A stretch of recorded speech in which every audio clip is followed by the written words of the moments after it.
आज जहाँ हम खड़े हैं, ये ज़मीन, ये हवा, ये ज़िंदगी, सब एक ही सवाल से जुड़ी है कि हमारी पृथ्वी बनी कैसे। जिस पृथ्वी पर हम सब सांस ले रहे हैं, क्या वो हमेशा से ऐसी ही थी, या फिर कहीं ये भी एक दिन सिर्फ धूल का बादल था। इसे जानने के लिए हमें 4.6 बिलियन साल पहले जाना होगा, जहाँ से हमारी पृथ्वी के बनने की कहानी शुरू होती है। सब कुछ शुरू होता है एक बड़े मोलिकुलर क्लाउड से, जो गैस, डस्ट और कॉस्मिक पार्टिकल से भरा हुआ था। ये कोई छोटे मोटे बादल नहीं थे। इससे हजारों नए तारे और सूरज जन्म ले सकते थे। लेकिन फिर एक दिन इसके पास में हुए एक सुपरनोवा के धमाके से निकली शॉक वेव ने उस बादल के अंदर हलचल मचा दी, और फिर यहाँ से ग्रेविटी ने अपना काम शुरू किया। उस बादल का हिस्सा अपने ही वजन के कारण अंदर की तरफ गिरने लगा, यानी कि सिकुड़ने लगा।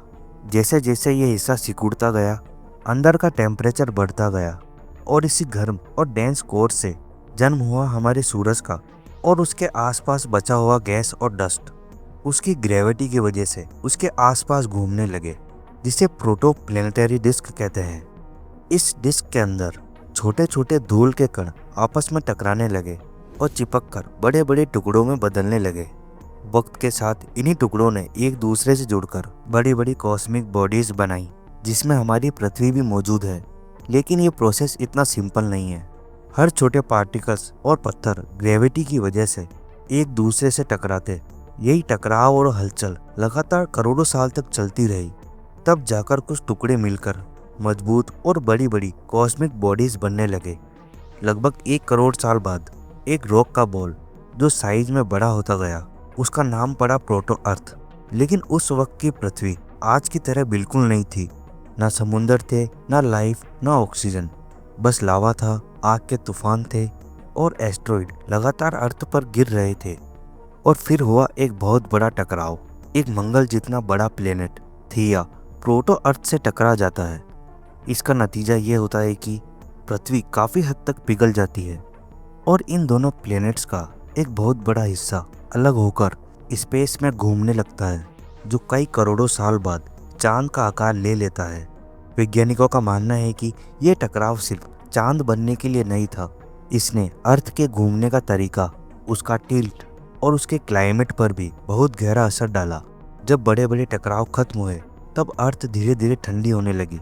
उसका गर्म पिघला हुआ सरफेस ठंडा पड़ने लगा। वोल्केनोज से निकले गैसेस ने अर्थ का पहला एटमॉस्फेयर बनाया। लेकिन अब भी एक चीज मिसिंग थी, पानी। फिर आए कुछ एस्ट्रॉइड्स और कॉमेट्स, जिनमें पानी बर्फ के रूप में मौजूद था। ये टकराव अर्थ पर लिक्विड वाटर लाने लगे। ये जानना भी जरूरी है कि इन कॉमेट्स और एस्ट्रॉइड पर पानी कहाँ से आया।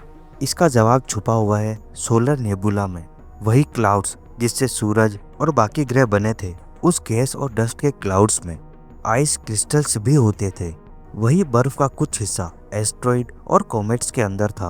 और इंटरेस्टिंग बात यह है कि अर्थ के कुछ माइक्रोस्कोपिक क्रिस्टल की जांच से ये पता चला है कि थोड़ा पानी अर्थ पर पहले से ही मौजूद था। इसी पानी ने जिंदगी बनने का पहला मौका दिया, जब लगभग 3.8 बिलियन साल पहले अर्थ पर पहली बार सिंपल सेल्स ने जन्म लिया, जो माइक्रोस्कोपिक थे पर जिंदा थे। फिर हुआ एवोल्यूशन। इन्हीं छोटी सेल्स ने आपस में मिलकर बैक्टीरिया बनाए। फिर कुछ बैक्टीरिया ने ऑक्सीजन बनाना शुरू किया। जब हवा में ऑक्सीजन आई, तो ओशियंस में पहली बार छोटे छोटे पेड़ पौधे उगने लगे। इसके बाद पृथ्वी पर समुद्रों के अंदर जीवन बनने लगा। फिर कुछ जीव तैरते तैरते जमीन पर चलना सीख गए। वक्त के साथ सब कुछ बदलता गया।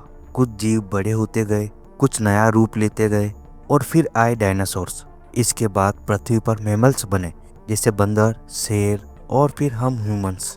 सोचिए, एक सिंपल सेल से लेकर स्मार्टफोन चलाने वाले इंसान तक का सफ़र। तो जब आप ज़मीन पर पैर रखते हैं या आसमान की तरफ देखते हैं, तो आप एक 4.6 बिलियन साल पुराने कॉस्मिक मिरेकल पर खड़े हैं। जहाँ एक टाइम सिर्फ धूल थी, आज वहाँ सिटीज़ है, फॉरेस्ट है, और आप हैं। आज की पृथ्वी ना कोई रैंडम एक्सीडेंट था, ना मैजिक। यह है साइंस, ग्रेविटी और बिलियंस ऑफ ईयर्स का इंतज़ार। Thanks for watching.